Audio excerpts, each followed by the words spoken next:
We have a minute to go, and then I will start. Hi, Diane. It's good to see all you coming in. You come in so fast, it's difficult for me to catch up. Tonight, what I'm doing is I'm experimenting with streaming this on YouTube at the same time, and it told me I couldn't do that just now, but then it said I could. So I have no idea if it's working on YouTube, but I can check it after the event and see what the problem was, if there was one. And maybe that's why I'm not seeing my comments, but I'm seeing them on my phone. So I have lots of ways to check things. So good to see you all. So yes, it is 7 o'clock. So what I'm going to do is I'm going to take my picture out here and I'm going to go to my full screen. So let me just do that. Remove layer. Okay. So it's 7 o'clock and we will start. Right, back I am again. So last week I did a live on elastic and we looked at how to put elastic into the curved leg of swimwear or pants or something like that. And today we're doing an easier process, but I think it's actually one that more of you need, and that is waistbands on pants, shorts, trousers, underwear, whatever you like. And it is a method where we don't make the casing first and then put the elastic in. We actually sew the elastic in at the top and then form it into a casing. And I think it is really the easiest and best way to put a waistband on because it stops that elastic from falling down like it does sometimes. And so what I'm going to do is I'm going to show you how I do that. It's quite easy and it won't take too long. I don't know why I said that. I'll probably mess it up and it will. And then I'm going to show you how to find where your waist is. And that may sound very strange, but I will elaborate when I get to that bit. So let's look at elastic. Well, the first thing I'm going to say is the notes are in the file section of my group, not this page, because there is no file section on this page. It's in my group, Deb Cannon Serger Sanity Projects. And I have a slide for that too, but I'll put that up at the end. So how do we put elastic into something like pajama bottoms, pants, all those sort of things? Well, first of all, my advice is always to use knit elastic and 1.5 inch, 1.75 inches, 2 inches. If it's a baby, maybe 1 inch. But I've got 1 inch here because that's what I had.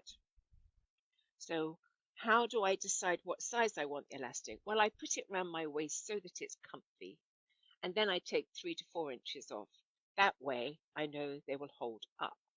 Okay, so that's my very abbreviated suggestion of how to measure your elastic. There's a bit more to it than that, so we'll come on to that when I talk about fitting the waistband in a minute. But this is not my waist, this is my sample. So what I did was I took the elastic and then I took it to the sewing machine and I sewed, if you can see that, because I think I did it in white, normally I don't. I sew a little box and then I sew crisscross over it. Why do I do that? Because my mum taught me to do it that way. And it's nice and secure and it's not going to come undone. Okay, this is a safety program tonight. So I've got my notes here. So what I'm going to do next is I'm going to mark that elastic into 4 equal sections. And you can see I've used a big Sharpie to do that because I need to divide it evenly around my waist. So what am I going to match those marks to? Well, where I've joined the back, I'm going to sew that into the center back, and you're always going to have a seam there. And then the one directly opposite, I'm going to sew into the center front. Now these two side sections, I'm going to sew into the side seam. Okay, there's a mark on the side here and a mark on the side here. And I'm going to sew those into the side seam. And sometimes you have a side seam and sometimes you don't. So I'm going to show you how to get that side seam. There was one more thing I thought about saying about that side seam elastic. Oh, when you sew your elastic together, make sure it doesn't accidentally fold over as you're sewing it. Okay, it's never happened to me ever, ever. So here is my pair of pants, okay, and you're going to have to be imaginative because they're only short. So this is the two seams in it, and that is going to be the front and the back seam. Okay, so how do I find the side seams? I match the front and back seam, and that gives me the two side seams. So I'm going to mark those two side seams, and I don't have anything because I didn't bring a pen with me, so I'm going to put a pin in them, which is plenty adequate. So putting a pin in.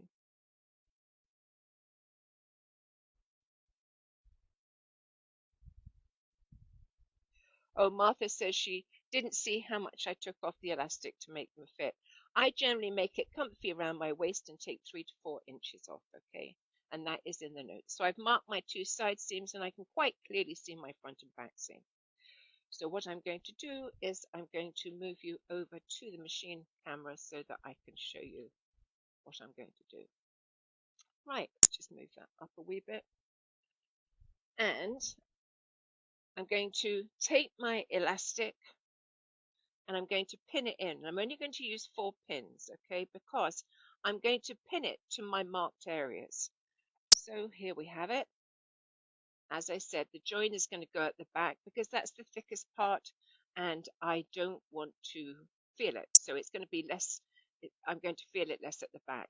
Now there's one more thing. Oh, one more thing I was going to say on that is you need to do that on your sewing machine. You can't do that on your serger. Okay, so when you sew your elastic together, you need to be doing it on your sewing machine. And on this occasion, I'm going to sew my elastic to the very top of the pants, and I'm pinning it in to the wrong side. And when there's my mark here, that needs to go to the side seam. So there it is. That is the mark. The mark's on the underside. Sorry, it worked out that way. Let me just repin that so you can see it because I don't think that helps you any not to see that mark. Right, so there's the center back seam and it's marked and it's where it joins. So I'm going to pin that in. Then I'm going to pin in the side seam where I've got the pin, which I just took out. Let me just fix that. Now, as I said, you're pinning this in to the wrong side of the fabric at the very top of your pants.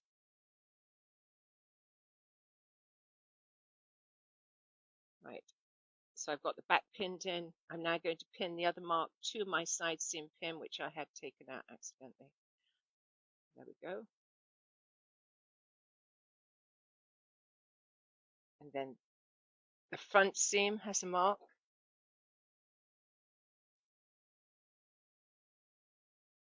And lastly, the remaining side seam, which has a pin marking it.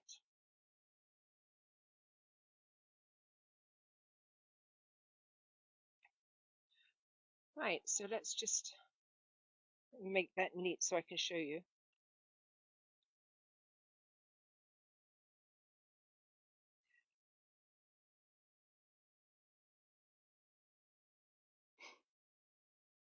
Right, so here I have it, and it is pinned into the inside. So remember, it's against the wrong side, okay, at the very top of the pants. And I am set up for 4-thread overlock. And I could use this elastic foot, but because I'm pulling on the elastic, I'm going to be pulling on the elastic, it's kind of working against what this does. So for me, that's not the easiest way to do it, but you certainly could use your elastic foot, reduce it down to nothing, and it would just help to keep the elastic in the right place. I'm going to have my elastic running along the knife, okay? My aim is not to cut it.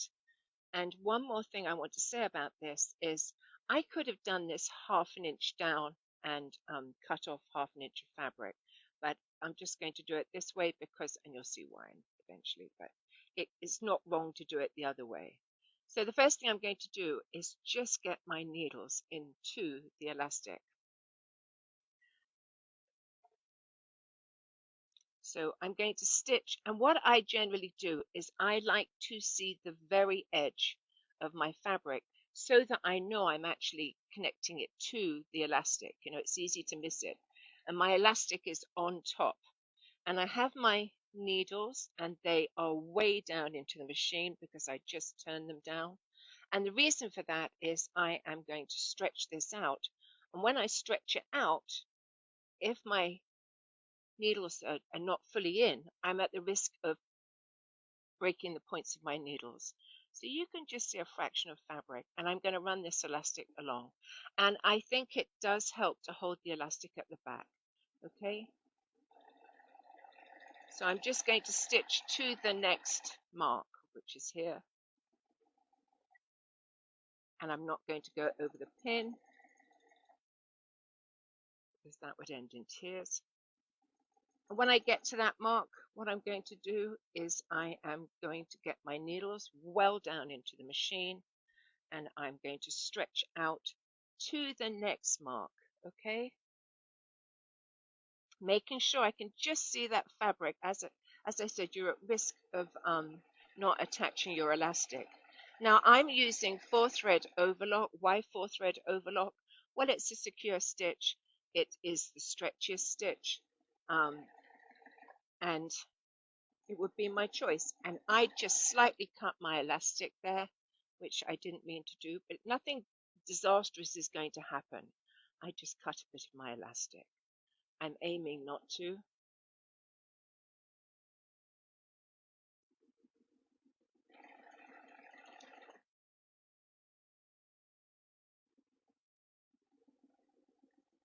It is easier if you hold it at the back.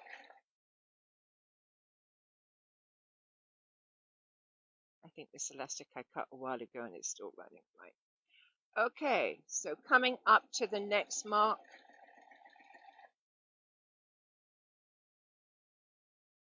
and I'm going to make sure that my needles are way down in the machine before I stretch it out.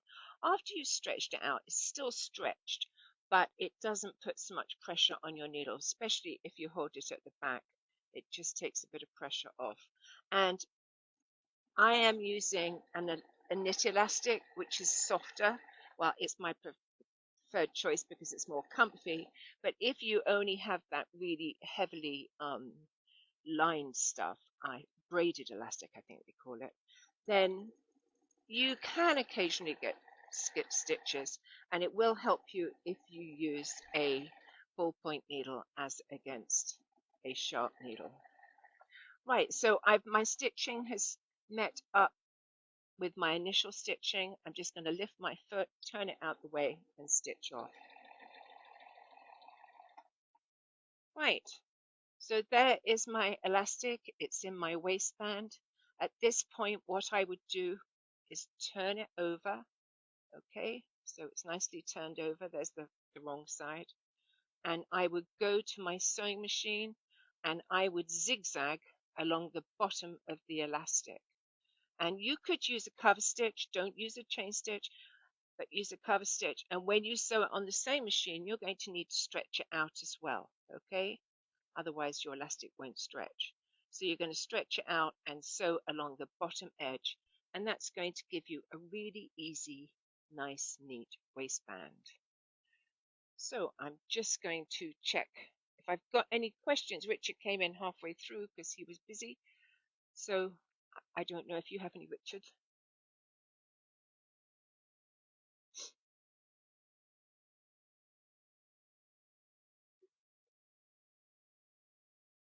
Yes, this is in the pant pattern that I released the other day. Similar. There's a few of you having trouble with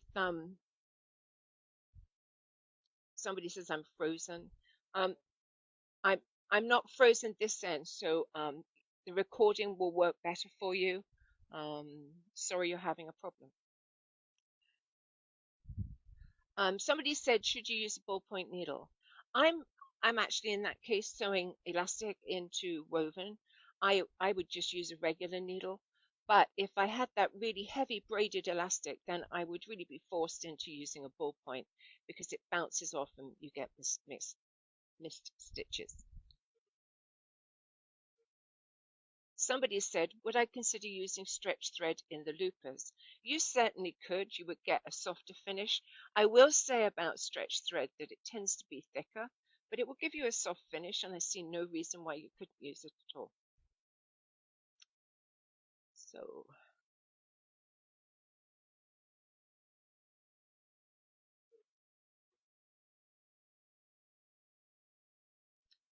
somebody said, how do you feel about butting a piece of elastic um, over rather than sewing it in? I don't recommend that. I think you're going to have, you could have problems because the bottom of the elastic won't be, well, it will be secured when you sew over it, but you might lose some elasticity in it. Um, but if that's your preferred method, fine. I just was showing you the way I do it. But if it works for you, great. I only ever come up with ideas of how I do it. It's entirely up to you how you do it. When sewing at the sewing machine for something like that, I would actually use a zigzag. Zigzag's a little bit more forgiving than straight stitch, and it looks perfectly good. Um, I would also use cover stitch, but it's just as quick to go around with my sewing machine. Whichever you would like to do. I think the cover stitch would give you a nicer finish if it was showing on the outside, and perhaps you were doing a pair of pants rather than a pair of pajama bottoms. Okay.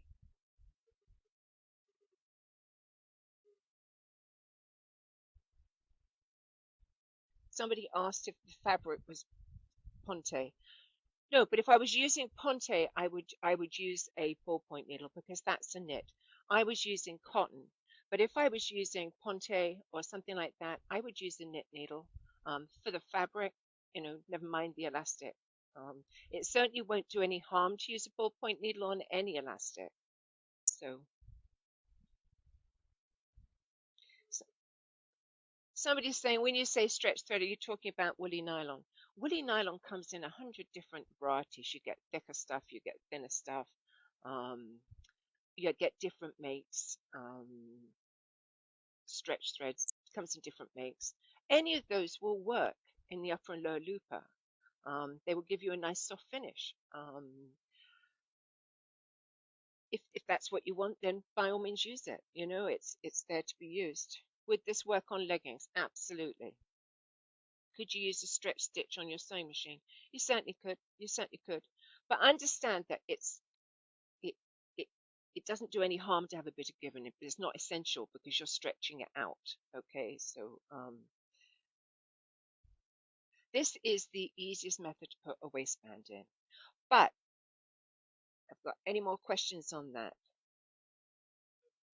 With a larger waistline, I divide my elastic into 8 sections. Fine. I think that's a good idea. I hadn't thought of that. Good idea.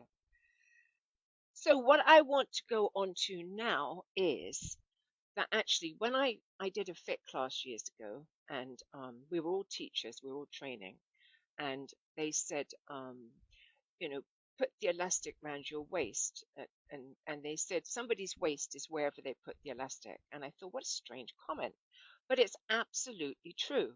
Um, Different people put their waistbands in different places, okay, and it's really where you find it comfiest.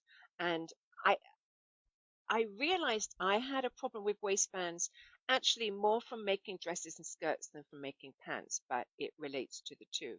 So let me tell you what happens with me. When I make a straight A-line skirt with a waistband, which is super easy in a knit, fabulous, comfy skirt, I find that my side seams, instead of going straight down towards the floor, they come forward. And it took me a while and it took me this fit class to work it out.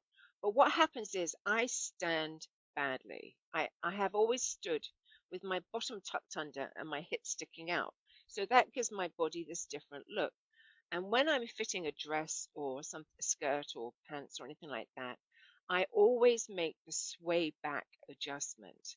And that just it shortens the back slightly at an angle, and I have always found whenever I have done a class that nearly everybody, in fact, I don't really recall ever having somebody that didn't benefit from a sway back adjustment. So what I've done is I have a pair of pants on just to warn you with elastic tied around the top to show you, but it's I'm never going to fit or worry about a pair of pajama pants. I want you to know that. I'm never going to worry about altering a pair of pajama pants. It's just not needed. You know, it's a pajama pant. But if I'm making a pair of pants or I'm making a skirt, this is a big adjustment. And I know a lot of you watching this tonight are really talking to me about putting elastic waistbands on pants. So I just wanted to cover this section on where is your waist, okay? And as I said to you, for different people, it is in a different place. So some people, if they've got a big tummy, they might prefer to wear their elastic above their tummy or under their tummy, particularly men. Men particularly wear their elastic under their tummy. And I think in the back, I think sometimes people pull more up at the front and it pulls the back down. So let us have a look at this. It's such a simple thing that I thought I'd share it in this live. So I'm going to stand up and talk and try and get my pants in. You'll probably get my dogs as well. So let me take my scarf off or turn it round. Right. So I have, these are my pajama pants. You can see I've got them pink and blue this week. And what I do is I put my pants on before I put my waistband on, and I tie a piece of elastic around it. And I tie it in my, what I call my waist. Now, I don't particularly have a waist. I'm straight down virtually. I might just about have half an inch of waist. But, you know, some people might find it comfy to wear their waist lower or higher. Okay, so that's the point. So what you've got to do is you've got to find where your comfy waist wearing area is. And as I said, mine is around here. Now, I've told you that I stand badly. I stand sort of, you know, a bit forward. And add to that, I don't have a big curvaceous bottom. So I'm going to turn my back to you. So at the back of all my pants, if I'm making a pair of fitted pants, I'm always going to have I'm always going to pull up the back because it gives me a nicer fit. Just making sure you can see me. It gives me a nicer fit if I pull my pants up slightly at the back because I don't need all this excess. So I do that. And so when I come to put my waistband in, how do I deal with it? Now, before you actually, oh, can I just say that while we're talking about um, waistbands, garment making, can I tell you, this is the worst case of pattern placement I've ever seen. Do you see where my blue flower is? That was not choice. It just came out that way.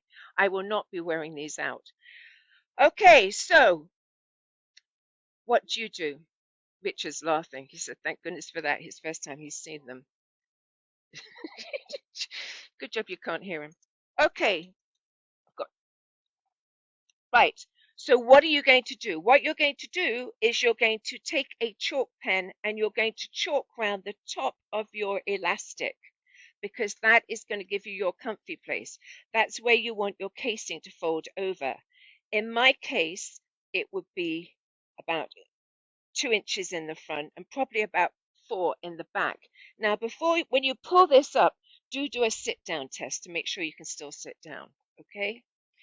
So you're going to chalk around the top of your elastic, and that is going to be your fold over place. Now, if you're putting a waistband on, you're going to need to add, if it's a waistband you're sewing additionally on, you're going to need to add the seam allowance. In the case of this method that I have given you, if you're using a 1.5 inch wide elastic, you need to make it 1.75 inches all the way around the top of your elastic from your marked chalk line. And if you're using wider elastic, then just add the elastic width plus 1/4 inch if you're using the method I used tonight. So do I have any questions on that? I think the rear flower is perfectly placed. I've forgotten about it till I looked around and saw it.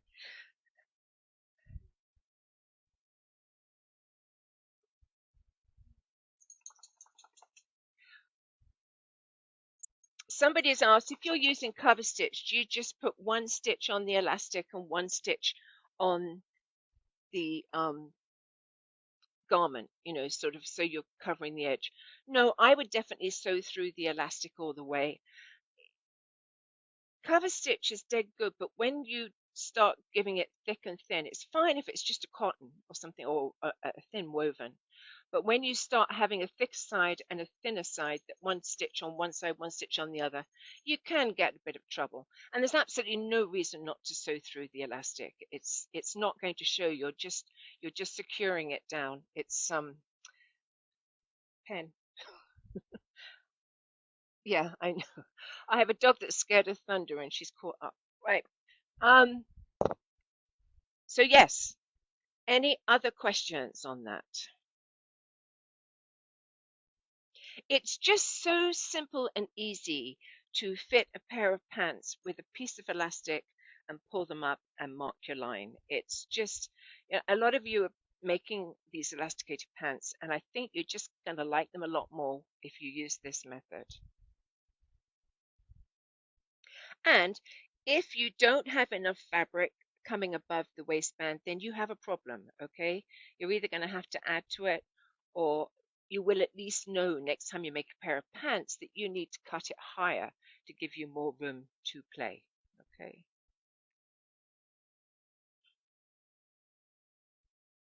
Are there some elastics that sewing through them will damage the elastic?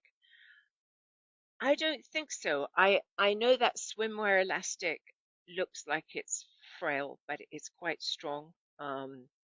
So I've never had a problem. Please tell us again what kind of marker you use to mark the waistline.